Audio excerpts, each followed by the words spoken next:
kana keessatti wanti salphaan jira jedhamee yoo yaadamee jedhe lubbuu ilma namaa baasuudha. It's simple.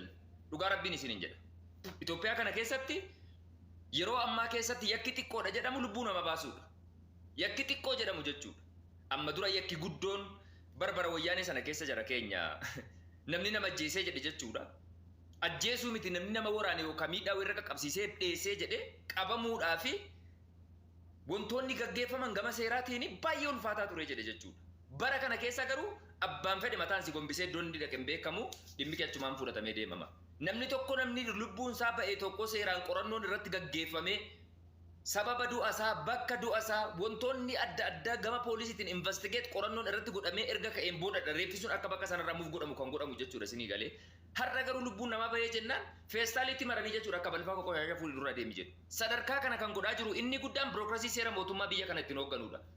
Waan tokko qaama kamiyyuu komachuu hin barbaachisu. Ajalatti mana shaangulliitiin argina hundumti keessanuu. Rakkoo guddaa lubbuun ilma namaa gatii dhabuu inni guddaan mootummaa biyya bulchuudha. Mootummaa biyya bulchu seera isaarraa kaasee jechuudha. Maaliif quufaan jechuudha maallaqa xiqqoodhaan lubbuu ilma namaa baasee yeroo dhiisee deemu mootummaa waan sana fooloo godhee hin hordofu yoo ta'ee jedhe maali mootummaan jettee natti teessuuf?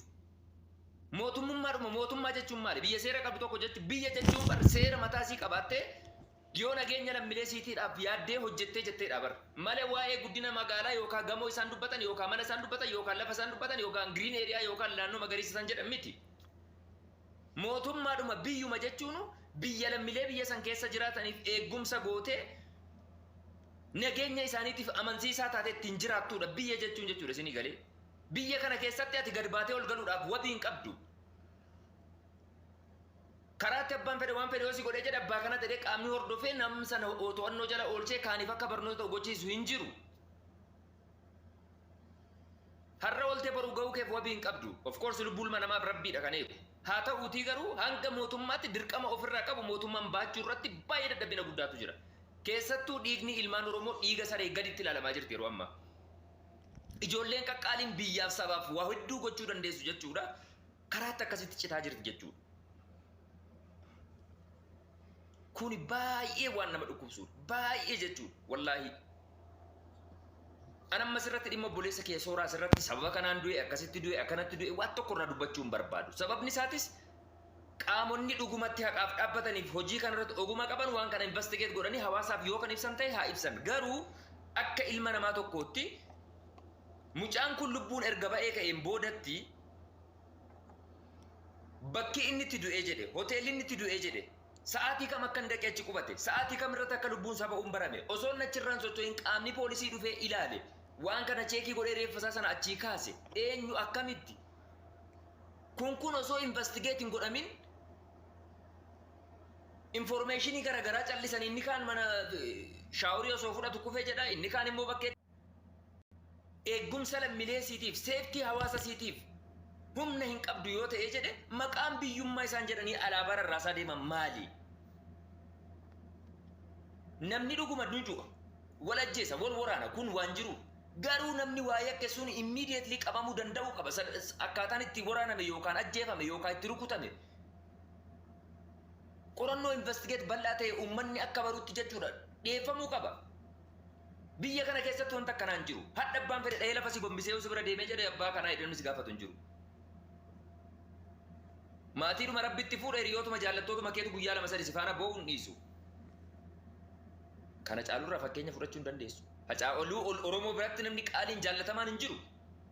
Hanga yoonaatti dhugaan mucaa kana dhugatee taa'aa jira. Hacaaluu ol kaa'a jechuun biyya kana keessatti yaarso influential waa hedduu keessattuu hawaasa Oromootiif waa hedduu nama godhee Oromoon akka ijaatti eeggachaa turteedha Hacaaluu jechuudha. Dhabdee taa'aa jirta Oromoo.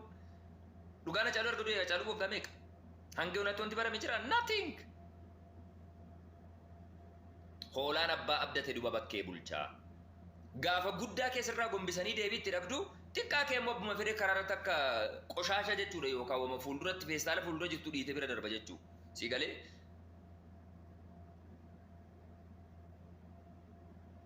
hanga yoomitti keessattuu Finfinnee kana keessatti wanti gaggeeffamaa jiru baay'ee waan nama yaachisudha. Ilmaan Oromoo ijoollee qaqqaalii meeqa jechuudha. Wajjin nugne jedhaa fuudhanii mana hoteelaa geessaa jechuudha achitti waraananii jechuudha ijoollee Oromoo. waa hedduutu deemaa oola. Tokkorraa tokko fakkeenya fudhatanii ka'anii adabbii wal madaalaa ta'e kennanii fi kaan akka irraa baratu hin godhamu waan tokko. Poolisiidha ganda keessa deema hidhatee uffatee maali ga'een isaa yoo nageenya uummata kanaan eegsisu ta'ee jedhe. Siyaasaafuu hangatii hin qabneefuu nama reebaa oolu miti. Haqa lammiileetiifuu yeroo waa balleessan nama reebaa oolu miti. Maaliif isa sadarkaa lubbuu namaatti osoo waa tokko badii hin qabne ilmi namaa nama ajjeesee duriyyee nama biraa dhiisee deemu maaliif isa akkasiitti gatiin tolchine? Humna qabaa mootummaan. Kanaaf obboleessi keenya kun haalli inni itti deemee jedhe baay'ee jechuudha baay'ee. Akkuma kana caalu jechuudha. Acaaluu isa gaafa du'ee jedhu jechuudha wayituma sana Phaawulosiidhaan fiisikisaa jechuudha geessanii ambootti ergan jechuudha reeffasaa. Akkamitti du'e? Haala kamitti du'e? Sa'aatii meeqatti du'e? Rasaasni itti dhuka'ee isa galaafate sun eessarraa ka'e akkamitti ka'e? Qorannoon gaggeeffame tokko hin jiru fiisikisuu malee boollatti. Hanga yoomitti kun kan akkasitti deemuu danda'u? Nama yaachisa baay'ee. Abdii biyya kana keessaa si keessaa kuta. Dhugaa Rabbiin siin jedha. Abdii hawwii jireenya biyya kana keessatti keessattuu Itoophiyaa kana keessatti keessattuu Finfinnee irratti baay'ee ulfaata baay'ee.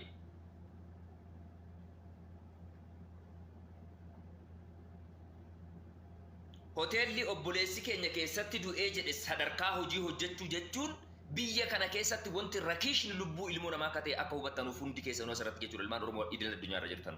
Biyya kana keessatti wanti salphaan yakki salphaan lubbuu namaa galaafachuu akka ta'e barnoota nuuf kennaa jiru jechuudha sirni amma nu keessa jirru kun. Of course dirqamnee jenna jechuudha. Dirqamnee dhugaa lafa jirtutu akkas waan ta'eedhaaf jechuudha.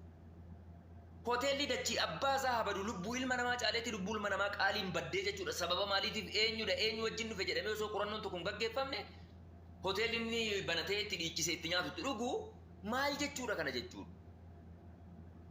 Sadarkuma kana biyya kana keessatti lubbuun ilma namaa rakiisha. Sadarkuma kana sooressi biyya irratti bilxiixee hiyyeessi miskiinni haqni isaa cabee akkuma fedhe afaan luugamamee boollatti harama jechuudha.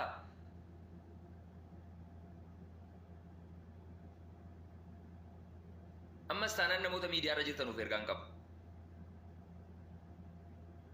Waan kana hanga qorannoo amansiisaa ta'ee jedhe qaamonni akka firaattis akka ammoo seeraattis akka ammoo abbootii haqaattis jechuudha waan kana adda baasanii ummataaf ibsaniitti akkanatti du'e akkasitti du'e akkanatti du'e hin jedhinaa please. Maaliif namni kun lammii qaba, namni kun maatii qaba, namni kun jaallattoota qaba. Isinii galee isin tarii hammeenyaaf jechuu dhiisuu dandeessu garuu ajandaa miidiyaa hin godhinaa please. Lubbuudha waan ta'eef maatiidha itti dhaga'ama ahaalii qaba obboleettii obboleessa qaba haadha abbaa qaba itti dhaga'ama hin gubata jechuudha waan isin ittiin fakkaanne waan irraan beekne miidiyaa irratti hin dubbatina please. Wanti isin itti dhaamu jechuudha viidiyoo baay'ee namoonni dubbatan deemee ilaalaan ture callisee jala jechuudha erga kaleessaati waan irraan beekne irraa hin dubbatina. Maaliif kun biizinasa keessan miti. Informationii amansiisaa ta'e qaamota amanamoo ta'an irraa wayita ba'ee jedhe sanarratti jechuudha yoo dhuguma wanti kun seera barbaadatee jedhe akka seerri waan kana falatti kennu yaada kenna soke rakkoo hin qabu kuni. Hanga dandeessaniin haqni isaa akka ba'u rabbiin kadhaa fi amantaa amantaniin sanii achitti akkanatti akkasitti wayita kanatti wayita sanitti waan hin beekne irraa hin dubbatina please. Lubbuudha dubbiin dhimma lubbuuti. Innis akkuma kee kana nan jiraadha jecha abdii waa hedduu fuuldura isaatti karoorfachaati jechuudha mucaan qacalee reefuu guddatu kan karaatti hafee jedhe jechuudha isinii galee. Kanaafuu waan hin beekne irraa miidiyaa harkaa qabna jettanii please suuraa dudduuba kaatanii hin dubbatina. Nama suuraa isaallee sira kaachuu hin barbaanne backgroundii horii dubbachuu hin barbaanne seera miti kuni. Hanga dandeessanii rabbiin kadhaa fi akka haqni isaa ba'u jechuudha isinii galee. Kanaa achitti garuu biyya kana keessatti wanti gatiin rakiishaa soogiddaa gaditti jechuudha lubbuu ilmoo namaa akka ta'e akka hubattanuudha kan hin barbaadu. Itoophiyaa kana keessatti wanti rakiishni soogiddaa gadii yoo jiraate lubbuu ilma namaati. Hanga yoomitti koomantii ashaangulliitii bosuun ergina yookaan koomantii ni dhaati. Tiktookiin gara biraatti fudhatee riippoortii nu godha laayivii kana. Isinii galee kanaafi Oromoo Finfinneen waliif fira osoo hin taane diina ta'anii sadarkaa itti deeman kanarratti uummanni keenya maal gochuu qabaa? Qaamotii nageenyaarraa kaasee aangaa'ota biyya kana keessatti akka Oromootti saba Oromoo ta'anii biyya kana keessatti hojii bakka gurguddoo qabatanii jiran irraa kaasee lubbuun ilmaan Oromoo qaqqaalii artiistota barreessitoota Akkuma sana ammoo hayyoota Oromoo baay'een Finfinnee kana keessatti kan nyaatamee dhokataa jiru baay'ee jira. Kan hanga tokko namni miidiyaa irratti beekaa dhabbee dubbataa jira malee. Ijoollee qacalee abidda jechuudha. Kan galgala manaa kan ganama manaa baatee galgala manatti hin deebiin kumaatama manni halakkaa'u.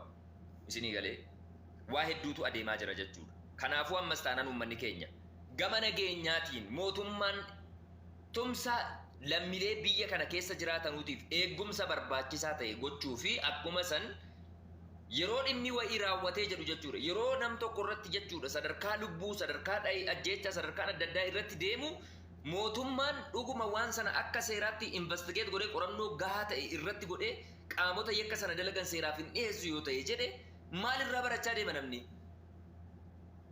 Tokko arrabbaa fedhe galaafatee dhiisee dhimmisaa achumaan awwaalamee taa'a. Boruu inni kaanoo wabii maalii qaba biyya kana keessatti laphee dhaatee jiraachuudhaaf? Akka biyya kootiitti hidhee jiraachuudhaaf.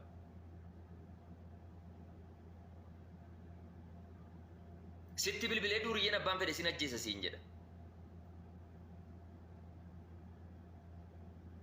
Safuudha kun baay'ee. Baay'ee safuudha. Baay'ee nama gaddisiisa wallaahi. Kanaafi obboleewwan keenya miidiyaa irra jirtanu hanga dandeessaniin waan hin beeknerraa hin dubbatinaa. Dhimma lubbuuti. Dhimma lubbuu jechuun waa jabdu. Haati abbaan mucaa sana dhalchite abidda tufaa jirti yoowwan gubatte abidda. Isiniif tarii guyyuma tokko lama hidhii tuuxanii dhiisuu dandeessu. Miidiyaa irratti qoosaasaa koomedii isa dubbisaa beektu waan ta'eef jechuudha. Haati abbaan obboleessa obboleettiin firri garuu dhimma raataa jira waan isaan keessa jiran sammuu keessan keessatti xinxala. Kanaaf yoo dandeessanii jettan rabbiin kadhaafi yoo dadhabdanii jettan cal'isaa malee waan hin beeknerraa hin dubbatina gonkuma jechuudha. Wanti amaanaa isiniin jedhu jechuudha obboleewwan kiyya. Maaliif dhimmi kun dhimmoota baay'ee